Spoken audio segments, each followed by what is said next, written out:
kujaja pale. I can see Abbas Omar akisema loud and clear. Thank you so much. It's Brian pale talking of okay, he's joining in from Nyali. Prince Eddie from Watamu anasema the small Italy. Thank you so much. Then it's Brian again. Anasema if the students themselves are unemployed and are not sure if they will get employed after campus, what is the point of giving them a loan? That's indescribable wrong. Yeah. And also, what was wrong with the other model? They should tell us before giving us a new one. Kama kitu ni kibaya, lazima kichunguzwe, na kama hakiwezi rekebishwa, ndo kibadilishwe. Yes, kama kitu ni kibaya kichunguzwe. Vizuri sana. On WhatsApp I have what's your name? You've not given me your name. Okay, I'll find it. Anasema Hala Breakfast Club team nawapenda bure. Sisi pia tunakupenda tu bure kabisa. Fatma is representing J Quad very very well. Fatma umesikia. Props kwako.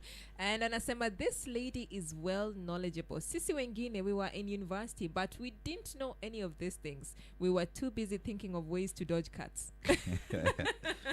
Kiongozi ni kiongozi. I would like to know what you're doing with your life right now. Good morning, and of course it's Zura. Good morning. Let's listen in to you. Good morning. Ni Brian Oteno hapa kutoka Kungoya Karama, Nyali Sub County, well represented, tuned in SwahiliPot FM na tuko locked paka baadaye. Brian Karama is just checking in as well. Thank you, Brian. Fatma, during the town hall meeting, the president said something that was very important. He said, I like it when people come up with solutions. You know, don't just whine about something, complain about it. Usilalamike tu. Suluhisho ni gani? What's the solution? What do you think should be done? Do we go back to the old funding model, or is there a way to better work out the new funding model? Okay. So one of the reasons why the old funding model was replaced by the new one, according to what the president was saying, is the universities were going bankrupt. Yes. So that's why he said, let's introduce a new funding model that will work for all. But unfortunately, it doesn't. So the solutions that I will suggest is, when we look at the 5 bands, yes, that we have, band 1, 2 until 5, we see that the difference in income are quite close. So you have the maximum is people who earn above 120. Yes. So why can't we join maybe band 1 to be up to 70, and then we have something, maybe people who earn up to 200, people who earn up to 500, increase the gap between the various bands, because when you make it band 5, people who earn above 120, so people who earn 150 are classified as the same as someone who earns $1 million. Oh yeah. So that's something that needs to be reviewed.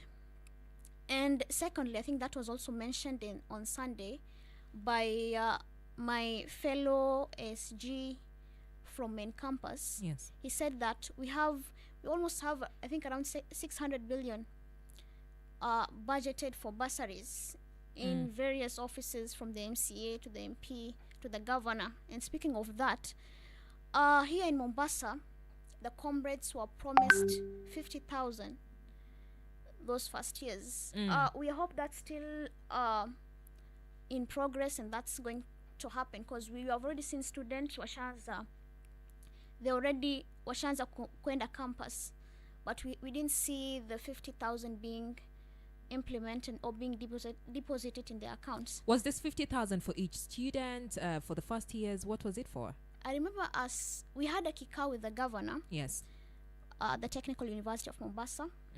And we discussed on various issues, including the bursary. So he said any student who comes from any high school from Mombasa, transition to university, the county government shall allocate 50,000 to his school fees as bursary.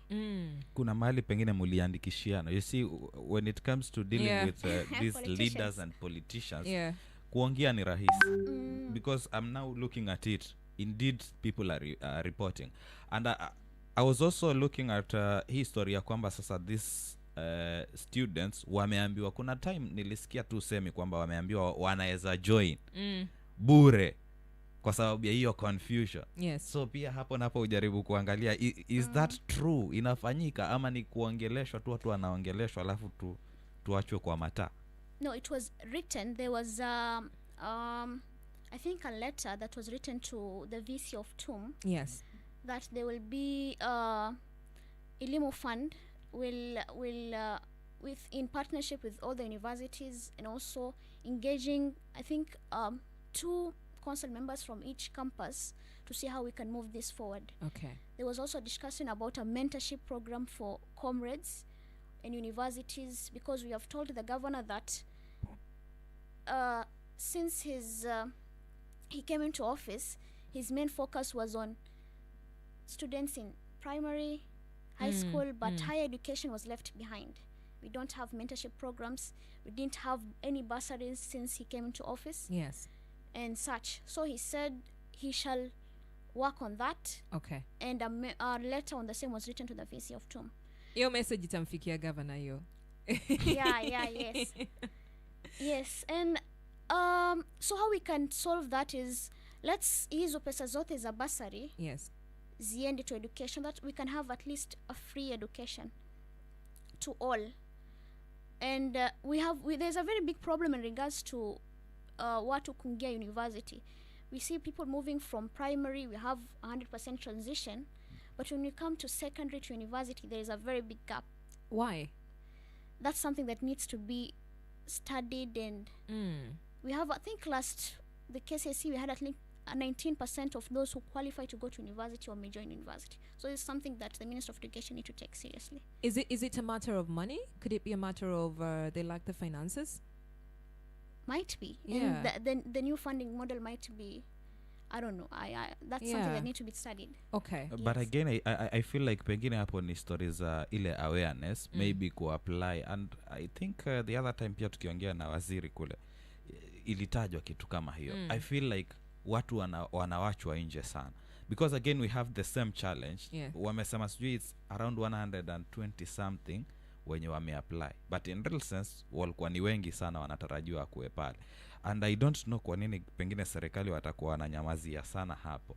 Lakini pia tukiangalia kuhusiana na ile swali lile kwamba kuna wale ambao wameambiwa ndio wa join, because right now there is a confusion.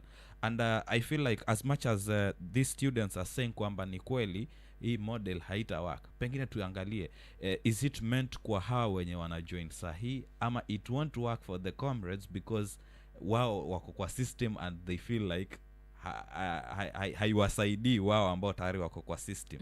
So is it a matter of wale ambao wana join ama wale ambao wako ndani tayari?